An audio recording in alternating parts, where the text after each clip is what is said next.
Hi, I'm Sharone, and you found your way to the Bible in Your Live Tanakh Project. Today is week 3, day 6, and we're reading from the Complete Jewish Bible. Let's go. Exodus 7. But Adonai said to Moshe, I have put you in the place of God to Pharaoh, and Aaron your brother will be your prophet. You are to say everything I order you, and Aaron your brother is to speak to Pharaoh and tell him to let the people of Israel leave his land. But I will make him hard-hearted. Even though I will increase my signs and wonders in the land of Egypt, Pharaoh will not listen to you. Then I will lay my hand on Egypt and bring my armies, my people, the sons of Israel, out of the land of Egypt with great acts of judgment. Then, when I stretch out my hand over Egypt and bring the people of Israel out from among them, the Egyptians will know that I am Adonai. Moshe and Aaron did exactly what Adonai ordered them to do. Moshe was 80 years old and Aaron 83 when they spoke to Pharaoh. Adonai said to Moshe and Aaron, when Pharaoh says to you, perform a miracle, tell Aaron to take his staff and throw it down in the front of Pharaoh so that it will become a snake. Moshe and Aaron went in to Pharaoh and did this, as Adonai had ordered. Aaron threw down his staff in front of Pharaoh and his servants, and it turned into a snake. But Pharaoh, in turn, called for the sages and sorcerers, and they too, the magicians of Egypt, did the same thing, making use of their secret arts. Each one threw his staff down, and they turned into snakes. But Aaron's staff swallowed up theirs. Nevertheless, Pharaoh was made hard-hearted, and he didn't listen to them, as Adonai had said would happen. Adonai said to Moshe, Pharaoh is stubborn. He refuses to let the people go. Go to Pharaoh in the morning when he goes out to the water. Stand on the riverbank to confront him. Take in your hand the staff which was turned into a snake, and say to him, Adonai, the God of the Hebrews, sent me to you to say, let my people go, so that they can worship me in the desert. But until now you haven't listened. So Adonai says, this will let you know that I am Adonai. I will take the staff in your hand and strike the water in the river, and it will turn into blood. The fish in the river will die, the river will stink, and the Egyptians won't want to drink water from the river.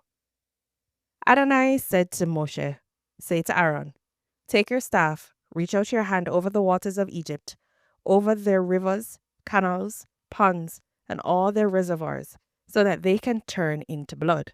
There will be blood throughout the whole land of Egypt, even in the wooden buckets and stone jars. Moshe and Aaron did exactly what Adonai had ordered. He raised the staff, and in the sight of Pharaoh and his servants, struck the water in the river, and all the water in the river was turned into blood. The fish in the river died. The river stank so badly that the Egyptians couldn't drink its water. There was blood throughout all the land of Egypt. But the magicians of Egypt did the same thing with their secret arts, so that Pharaoh was made hard-hearted and didn't listen to them, as Adonai had said would happen. Pharaoh just turned and walked back to his palace without taking any of this to heart. All the Egyptians dug around the river for water to drink, because they couldn't drink the river water. 7 days after Adonai had struck the river, Adonai said to Moshe, go in to Pharaoh and say to him, here's what Adonai says. Let my people go, so that they can worship me. If you refuse to let them go, I will strike all your territory with frogs. The river will swarm with frogs. They will go up, enter your palace, and go into your bedroom, onto your bed. They will enter the houses of your servants and your people, and go into your ovens and kneading bowls. The frogs will climb all over you, your people, and your servants. Exodus 8. Adonai said to Moshe, say to Aaron, reach out your hand with your staff over the rivers, canals, and ponds, and cause frogs to come up onto the land of Egypt. Aaron put out his hand over the waters of Egypt, and the frogs came up and covered the land of Egypt. But the magicians did the same thing with their secret arts, and brought up frogs onto the land of Egypt. Then Pharaoh summoned Moshe and Aaron and said, intercede with Adonai to take the frogs away from me and my people, and I will let people go and sacrifice to Adonai. Moshe said to Pharaoh, not only that, but you can have the honor of naming the time when I will pray for you, your servants and your people, to be rid of the frogs, both yourselves and your homes, and that they stay only in the river? He answered, Tomorrow. Moshe said, It will be as you have said, and from this you will learn that Adonai our God has no equal. The frogs will leave you and your homes, all your servants and your people. They will stay in the river only. Moshe and Aaron left Pharaoh's presence, and Moshe cried to Adonai about the frogs he had brought on Pharaoh. Adonai did as Moshe had asked. The frogs died in the houses, courtyards, and fields. They gathered them in heaps till the land stank. But when Pharaoh saw that he had been given some relief, he made himself hard-hearted and would not listen to them, just as Adonai had said would happen. Adonai said to Moshe, Say to Aaron, Reach out with your staff and strike the dust on the ground. It will become lice throughout all the land of Egypt. They did it. Aaron reached out his hand with his staff and struck the dust on the ground, and there was lice on the people and animals. All the dust on the ground became lice throughout the whole land of Egypt. The magicians tried with their secret arts to produce lice, but they couldn't. There were lice on the people and animals. Then the magician said to Pharaoh, This is the finger of God.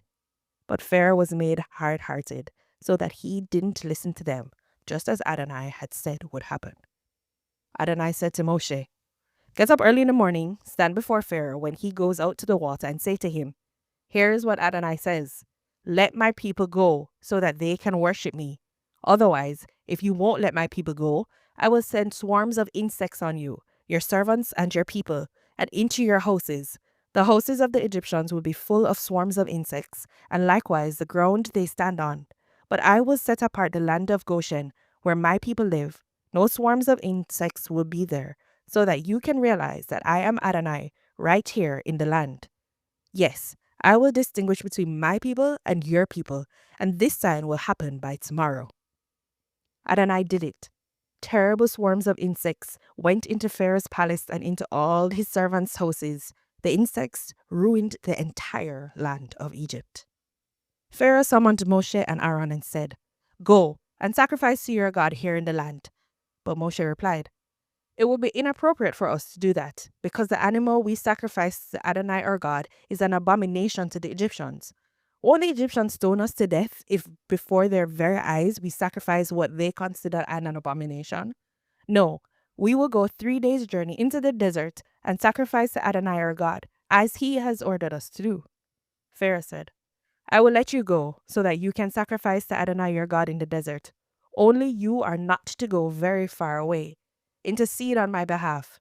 Moshe said, All right, I am going away from you, and I will intercede with Adonai, so that tomorrow the swarms of insects will leave Pharaoh, his servants, and his people. Just make sure that Pharaoh stops playing games with the people by preventing them from going and sacrificing to Adonai.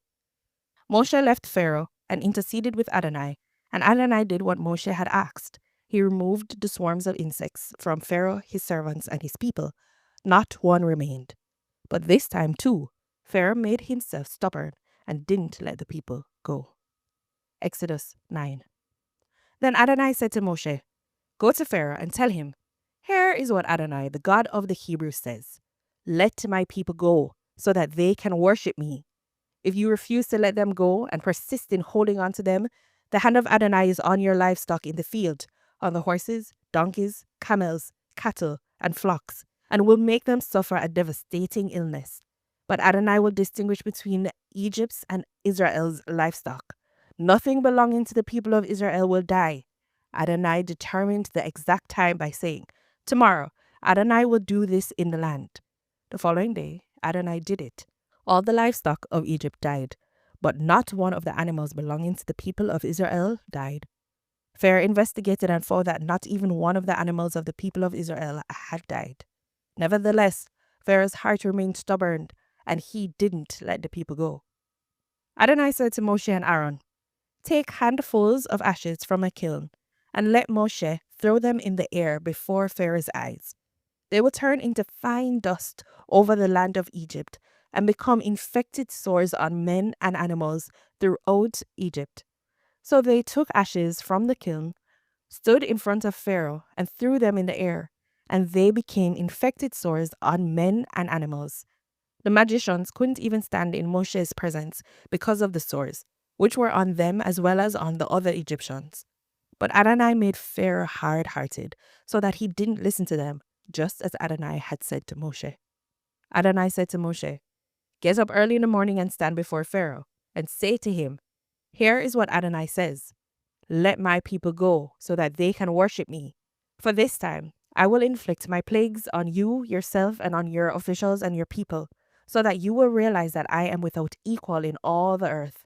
By now, I could have stretched out my hand and struck you and your people with such severe plagues that you would have been wiped off the earth. But it is for this very reason that I have kept you alive, to show you my power, and so that my name may resound throughout the whole earth. Since you are still setting yourself up against my people and not letting them go, tomorrow, about this time, I will cause a hailstorm so heavy that Egypt has had nothing like it from the day it was founded until now. Therefore, send and hurry to bring indoors all your livestock and everything else you have in the field. For hail will fall on every human being and animal left in the field that hasn't been brought home, and they will die. Whoever among Pharaoh's servants feared what Adonai had said had their slaves and livestock escape into the houses. But those who had no regard for what Adonai had said left their slaves and livestock in the field. Adonai said to Moshe, "Reach out your hand toward the sky, so that there will be hail in all the land of Egypt, falling on people, animals, and everything growing in the field, throughout the land of Egypt." Moshe reached out with his staff toward the sky, and Adonai sent thunder and hail, and fire ran down to the earth.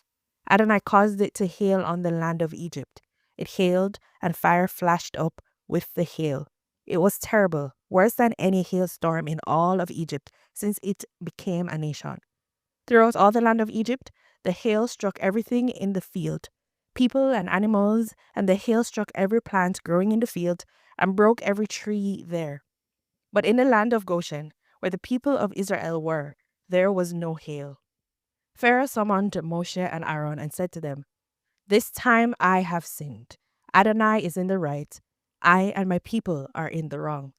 Intercede with Adonai. We can't take any more of this terrible thunder and hail, and I will let you go. You will stay no longer." Moshe said to him, "As soon as I have gone out of the city, I will spread out my hands to Adonai. The thunder will end, and there won't be any more hail, so that you can know that the earth belongs to the Lord. But you and your servants, I know you won't fear Adonai, God." The flax and barley were ruined, because the barley was ripe and the flax in bud. But the wheat and buckwheat were not ruined, because they come up later. Moshe went out of the city away from Pharaoh and spread out his hand to Adonai, and spread out his hands to Adonai. The thunder and hail ended, and the rain stopped pouring down on the earth. When Pharaoh saw that the rain, hail, and thunder had ended, he sinned still more by making himself hard-hearted, he and his servants. Pharaoh was made hard-hearted, and he didn't let the people of Israel go, just as Adonai had said through Moshe. This is the word of the Lord. Amen.